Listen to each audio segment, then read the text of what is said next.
Like the lights, light in the moonlight. The morning sun, my yo-yo.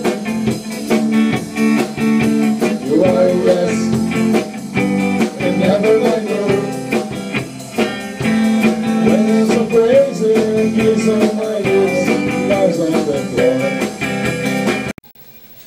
E aí galera do vinil, estamos de volta com mais um programa Eu Prefiro o Vinil. Como vocês podem ver, estamos com um cenário novo, uma nova abertura, demos uma reformulada no programa. E então galera, vou sempre durante a semana postar os vídeos do álbum em questão no grupo Eu Prefiro o Vinil do Facebook, para que vocês fiquem calibrados para quando chegar as informações do disco de vinil do programa. Antes que eu receba uma porrada de e-mails sobre a música de abertura, eu quero esclarecer que a música é uma versão de Fogo e Paixão do Vando, feita pelo membro do nosso grupo no Facebook, Dan Bento. Ele intitulou a música de Fire and Passion, e logo logo estará na fita demo de nossa banda. Lembrando galera que Fogo e Paixão original está nesse álbum aqui do Vando, galera. Esse álbum que se chama Vulgar e Comum Não É Morrer de Amor. Que bonito, né? E esse álbum aqui, galera, tem os clássicos Fogo e Paixão, Chora Coração e Amada Menina. Temos também De Tentação a Cantada. Vamos ver a foda. Bom, galera, eu recebi vários e-mails para falar sobre algum álbum do Iron Maiden. Como eu não manjo nada de Iron Maiden, por incrível que pareça, eu tenho um amigo que o cara é um expert em Iron Maiden.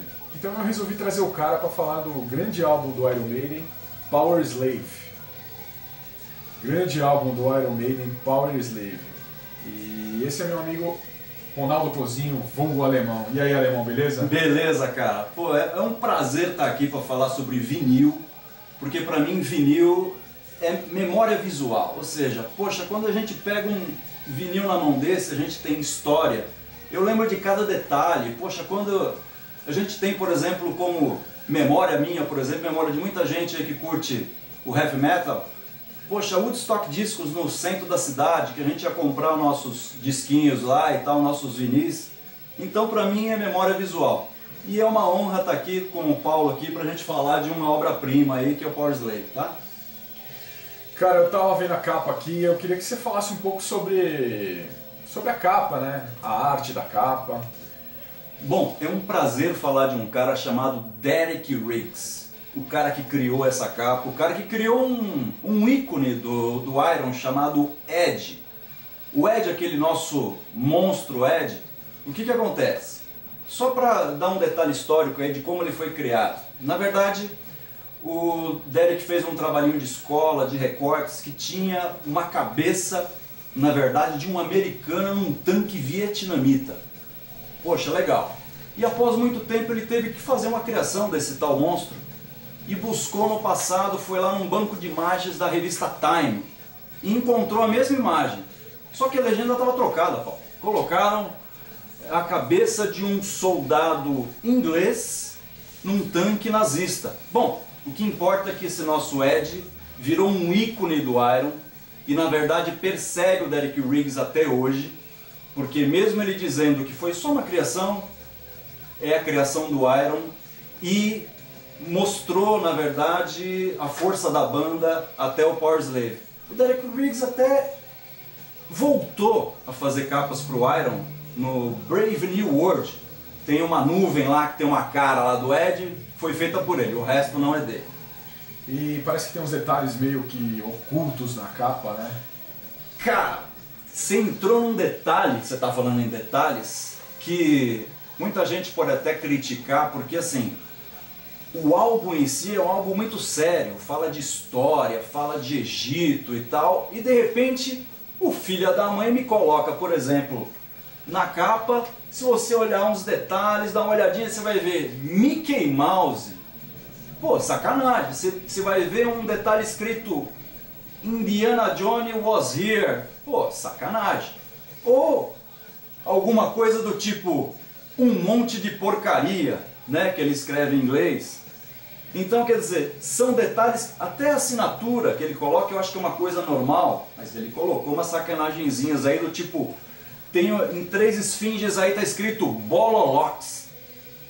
Sacanagem, mas ele colocou na capa. Então, só que isso fez parte da história. Quem curtiu essa época também se deliciava com esses detalhes da capa. Então isso fez parte da história desse vinil. E lembrando que eu vou colocar essas imagens no grupo do Facebook para quem quiser ver. Vamos ver todos esses detalhes ocultos lá no grupo do Facebook. Bom, Alemão, vamos falar das músicas, né? Vamos falar das músicas. Eu falo o nome da música e você complementa com detalhes, história da música, beleza? Beleza não, pô, deixa eu te cortar um pouquinho. É porque, cara, quando a gente fala de um artista, a gente acaba até ficando assim, contando um pouquinho e alguém vai dizer assim, pô, mas você não vai falar nem como é que esse cara, esse filho da mãe fez essa capa que é uma obra de arte pra mim. Desculpa, pô, mas eu vou ter que falar. Vamos lá, vamos voltar pra capa então. Pô, cara, porque esse filho da mãe, o que que ele fez? Chegaram pra ele e falaram simples. Coloca um Ed em cima de uma pirâmide aí mete bronca. Mas não foi isso.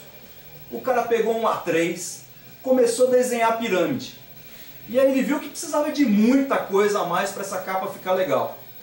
E esse primeiro A3 virou uma capa de 2 por 2 metros. E aí ele levou para um cara chamado Rod Smallwood, que é o diretor do Iron, e falou, olha só isso, cara, aprovado? O cara falou, arte final agora, tá aprovado. Então só para dar um detalhezinho a mais essa capa aí, que eu sou aficionado, porque cada hora você descobre um detalhe a mais. Derek Riggs, céu rica. Agora sim, galera, vamos falar das músicas. Eu falo o nome da música e você me dá os detalhes e a história de cada música. Pô, está parecendo qual é a música, mas vamos lá, vai. Vamos lá. Aces High. Cara, Aces High é uma batalha. Tá vendo como Iron, Bruce é uma mistura de história, é uma mistura de tudo. Por exemplo, Aces High é uma batalha aérea de 1941.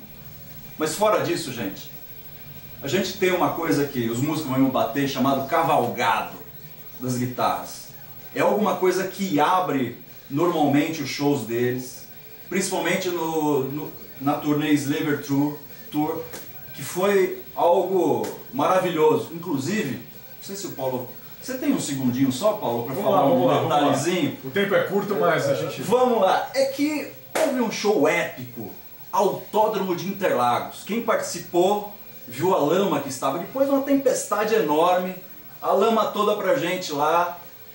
E houve um pequeno detalhe que foi o atraso de 1 hora.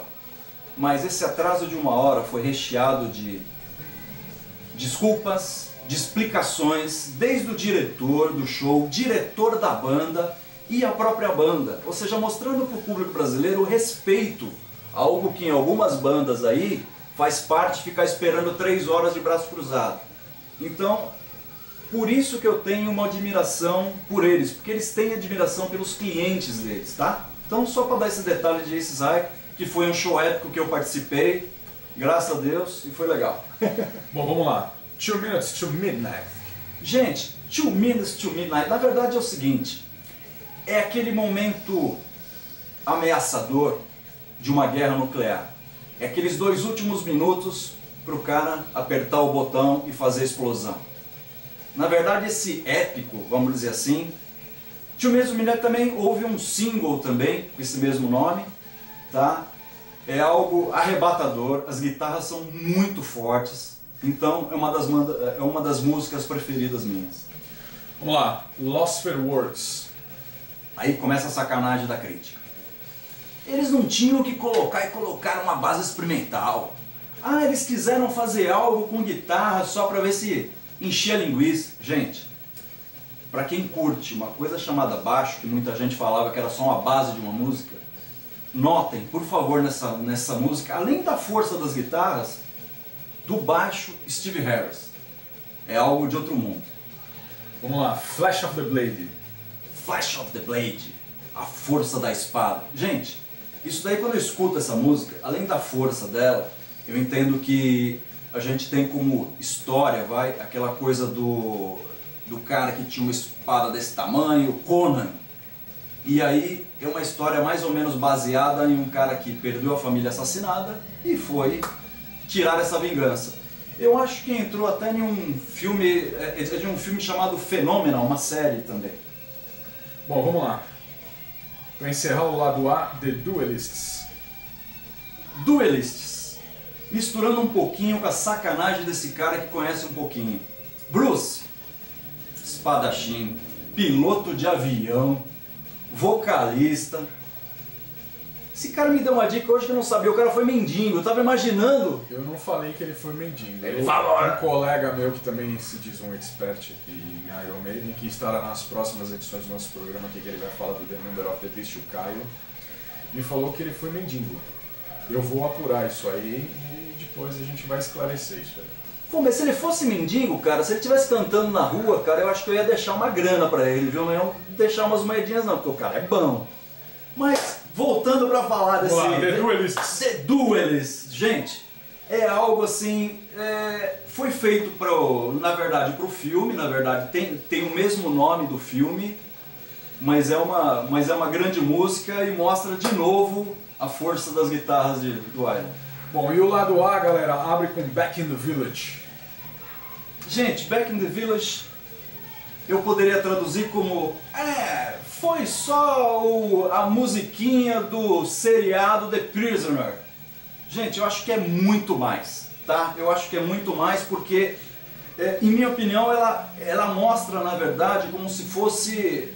Eu imaginei quando eu estava escutando essa música, porque ele começa a falar que estava sobrevoando a cidade e tal. Na verdade é uma cidade de Wales, que ele conta a história que ele está sobrevoando a cidade. Muita gente fala até que ele estava pensando em jogar bombas na Palm. Não sei se isso é verdade, mas é desse filme e nisso é baseado. Na verdade um sobrevoo, depois ele conta um pouquinho da cidade dessa The Village aí. Bom, agora a faixa título do álbum Powerslave. Powerslave é uma mistura de aula de história, né? Porque na verdade ele conta um pouquinho a história de um faraó. Esse faraó, o que acontece? Ele estava morrendo. E o poder da morte, que é o mesmo poder da morte para os escravos. E ele não queria voltar para Osíris. Então o que acontece? É baseado nisso, de um choro de um faraó que não queria morrer e não queria perder seus pertences. Como eu, com todo o meu poder, com toda a minha força, vou morrer igual a um escravo? A força da morte, gente. The Power of Death. Bom, e a música que encerra o álbum, com seus 13 minutos e meio, Rime of the Ancient Mariner. Gostaram da pronúncia? Maravilhosa. Mas deixa eu só falar uma coisa que eu acabei falando da história. Gente, Powerslave é uma obra-prima em termos de som, em termos de mix, tá bom? Porque daqui a pouco alguém vai falar, pô, você nem comentou da música. É maravilhosa e mostra pra gente o poder desse disco, desse vinil ou dessa obra de arte, tá bom? Agora, Rime of Ancient Mariner. Pô, legal, cara. 13 minutos. Aí começa a rapaziada, pô, 13 minutos escutando uma música. Gente, senhores músicos, 13 minutos são possíveis. Mas como são possíveis? Fazendo variações. Existem... Agora eu vou falar uma coisa que daqui a pouco os caras vão mandar aquele monte de e-mail. Velocidades dentro da música. Gente, a música varia muito. Então esses 13 minutos passam fácil. Dentro de um show, principalmente, 13 minutos não são nada. Porque eles conseguem, com a força de palco, arrebentar isso, tá? E além disso, gente, na verdade, essa música ela vem de um poema de Samuel Taylor, que diz a lenda que era um cara que fazia os poemas dele fumando seu baseado, sua maconha. Era isso. Bom, Alemão, eu queria agradecer a sua presença aqui, esclarecendo sobre o grande álbum do Iron Maiden, Powerslave. Mas eu queria que você deixasse uma sugestão para quem não conhece Iron Maiden, que nem eu, que eu não tenho a mínima ideia. Para falar a verdade, eu ouvi Iron Maiden sim, mas... Chato isso, né? Não, eu não sou um cara que não é uma banda de cabeceira pra mim, mas se tem alguma sugestão pra quem não conhece e venha, que queira conhecer. Gente, tem um DVDzinho que eu trouxe aqui pro meu amigo aqui, pra ele escutar um pouquinho, vou forçar ele um pouquinho. Vou ver. Live After Death. Na verdade é um resumão, na minha opinião, do que é Iron, da força de palco, da força do vocal de Bruce e das guitarras que mostram o seu serviço. Então, para quem nunca ouviu, uma boa pedida aí, Live After Death, tá? DVD. Bom, lembrando, galera, que a gente estava ouvindo aqui na nossa vitrola, o Power Slave do Iron Maiden. E semana que vem a gente está de volta com mais um programa Eu Prefiro Vinil. Quem quiser participar com o meu amigo alemão que está participando hoje, só mandar um e-mail para mim ou a gente conversa em inbox no Facebook. É isso aí, galera. Valeu, valeu, alemão. Obrigado, cara. Foi um prazer falar desse vinil, falar com você. Uma dica, Up the Irons, por favor. E, puta, muito obrigado por falar de um produto chamado vinil. Valeu, galera. É isso aí, Power Slave.